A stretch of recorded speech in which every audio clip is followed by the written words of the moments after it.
you complete the puzzle and survive? Would you want to? You're an absolute gem. Thank you for clicking on my Suspect series. I'm Brooke Makenna, and this is one of the 16 days of Halloween where I'm posting every other day this month. And unfortunately, there is only one more video after this left to go, so if you want me to continue, please let me know down below, and let me know by thumbsing up and subscribing if you're not. But today's video is about the true story behind the Saw movies and the Jigsaw killer. Now, psychological thrillers are probably my favorite next to horror, and these movies just have a great combination of both. It's about torture, it gets into the brain and how people think and how people survive, but it also is pure gore and horror, and by the end of it, you are terrified that it could possibly happen to you. So, I knew that when I found that this had a true story and a true case behind it, I had to tell you guys. But I won't torture you any longer. Let's get back to the story. The first official Saw movie came out in 2004, and since then 8 movies have been made in the franchise. It revolves around a killer whose name is John Kramer in the show, and he believes in testing people and their will to survive through games and tests. And basically, if they can survive that, then they can be rehabilitated into the real world. This idea for psychological and physical torture came from when John was actually in a car accident when he tried to commit suicide, and he survived.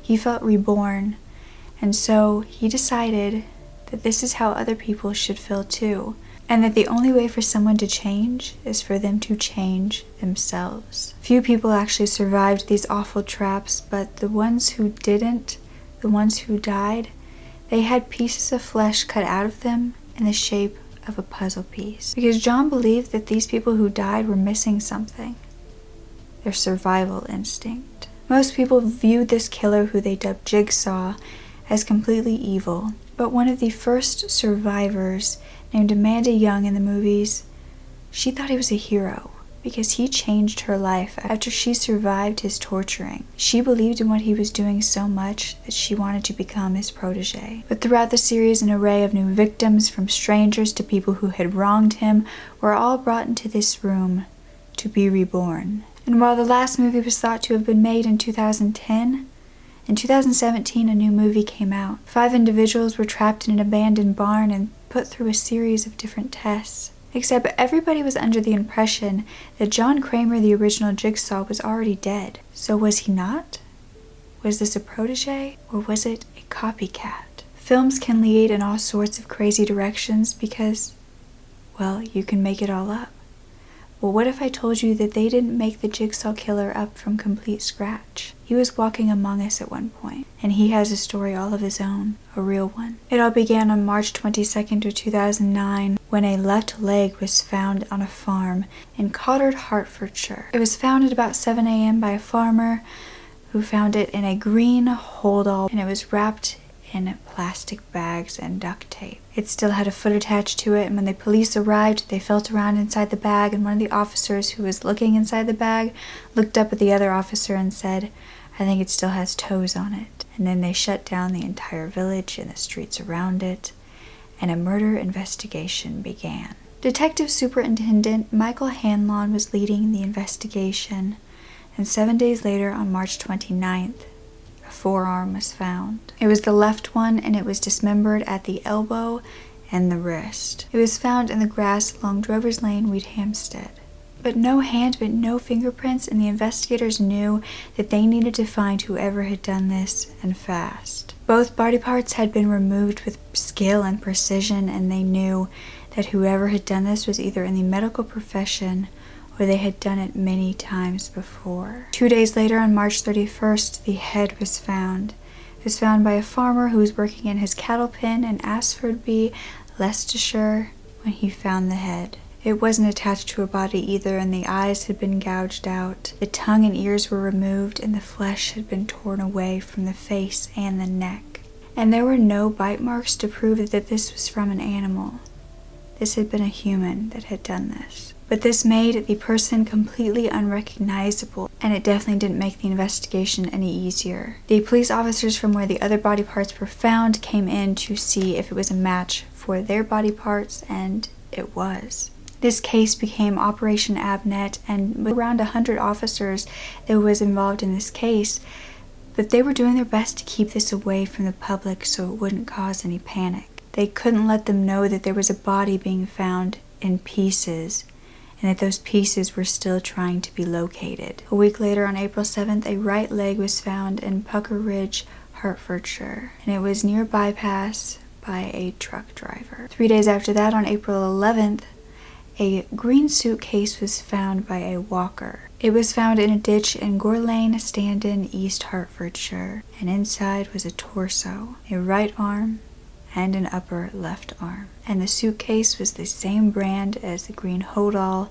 that the farmer had found. And after examining the body parts and finding that they all fit together, they finally revealed to the public a little bit about the body to try to identify it, although they still didn't say that it was in a different condition than a body normally is found in. They said that the victim was overweight, suffered from eczema, had bleached skin pigmentation on his legs, had a fungal infection on his toenails, and was missing his 2 front teeth. But they couldn't determine age, ethnicity, or gender. They also released a picture of the green suitcase that some of the body parts were found in, and although they were trying to be as quiet about it as possible, the media, like they always do, somehow heard about it and let everybody know about this Jigsaw killer who was leaving body pieces around town. A missing adult female's picture was sent in to see if it could possibly be her, and that's when they realized that this actually looked like a middle-aged man. The teeth were still intact though. That's something that this killer didn't think about, and so the dental records that they had sent in finally came back, but it had no matches yet. So they knew that they had to go to the media with more information to try to get this case out there even farther, and they said that they had found with more research that this victim was white, Asian, or of mixed heritage, and from 5'6" to 5'10".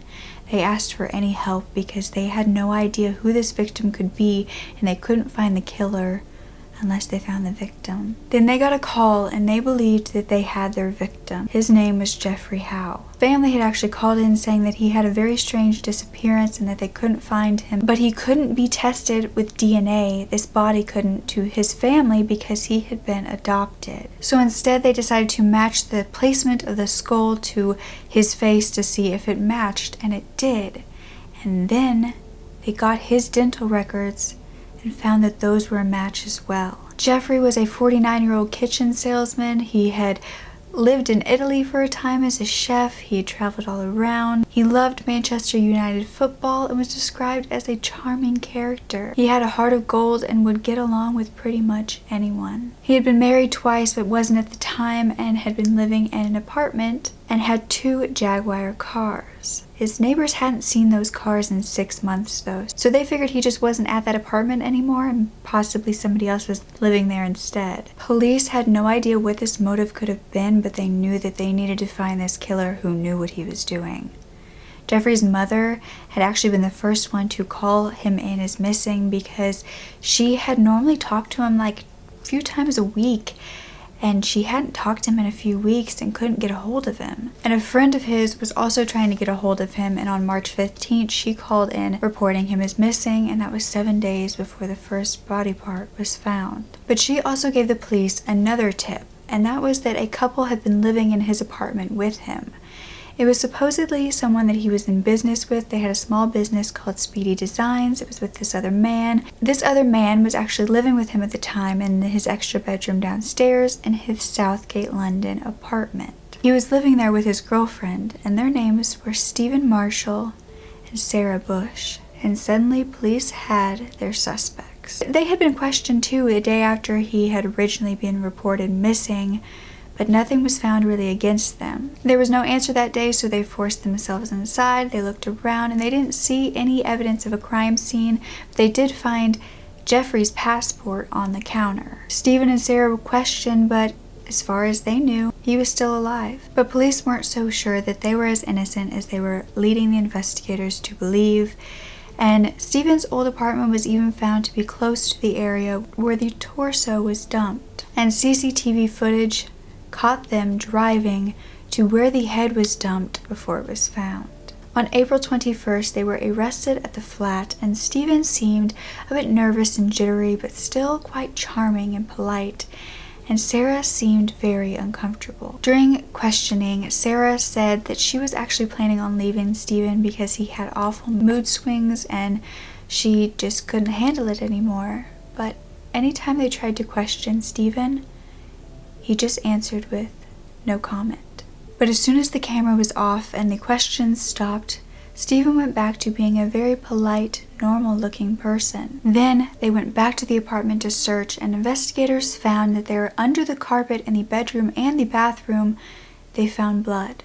They also found matching fibers in the air mattress in Stephen's room that was on the duct tape of the body parts. And that is when Stephen and Sarah were officially charged with Jeffery Howe's murder. You see, Stephen Marshall was a 38-year-old man who worked as a bouncer, also owned his own gym where he had clients for physical training, but then he met a sex worker who was a 21-year-old named Sarah, and they began a relationship after that, but it wasn't the best kind of relationship. It was actually very volatile. Stephen had even made her change her name from Sarah with an H to Sarah spelled S-A-R-A, just taking off the H.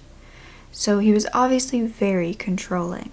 But to Jeffery Howe, Stephen was a best friend, a drinking buddy, and that is why they decided to go into business together. But Stephen was also struggling with money, and so Jeffery offered him a place to stay while he could get back on his feet. He moved in with his girlfriend, and they moved in November of 2008, but by March 2009 they could no longer pay back just the little rent that Jeffery was having them pay, even though he had given them months to kind of catch up on their money. And by that point, Jeffery had to basically start demanding that they pay him because not only were they not paying rent, they were also eating all of his food. He tried to kick them out at one point and they just refused. They even claimed a housing benefit by forging his signature, saying that he was leasing the property to them. Then in early March, Jeffery was nowhere to be found, and his friend Shayra Khan on March 15th went to check on his flat.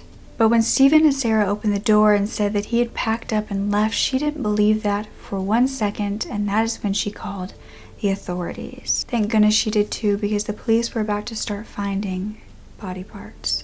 Jeffery Howe had been murdered the evening of March 8th or March 9th. He was stabbed with a 4-inch blade into his back, and one of the stabs actually punctured his lung, which made the medical examiners believe he could have been alive up to an hour after he had been stabbed. Then the limbs were skillfully and professionally removed, which professionals say would have taken up to at least 12 hours. But the trial began on January 12th of 2010, and Stephen Marshall said that he did not murder Jeffery Howe, that he had only helped dismember the body and dispose of it after Sarah had murdered him. But Sarah was saying the same thing about him. Then witnesses came forward in court saying that they had heard Stephen say things like he wanted to get rid of Sarah's ex, he wanted to dispose of another woman is how he put it, and he told her often of his experience disposing of bodies, and this every time that Stephen would talk about this, Sarah would turn to cocaine, and so she quickly became an addict. Then a woman named Sophie Franklin took the stand, and she said that she was Sarah's friend, and that one night when they went out drinking, Sarah got too drunk and actually exposed to Sophie that she had helped Stephen. She said that after Stephen had stabbed Jeffery in the back, she placed a pillow over Jeffrey's face to muffle the sound. Another friend of Sarah's came forward named Danielle Matthews, who said the same thing, that she had confessed while drunk, and that she even said that she had seen the murder, and that previously that day before Jeffery was murdered, Jeffery had threatened to kill Stephen if he didn't get out of the flat, and Stephen just laughed and then went to kill him later on.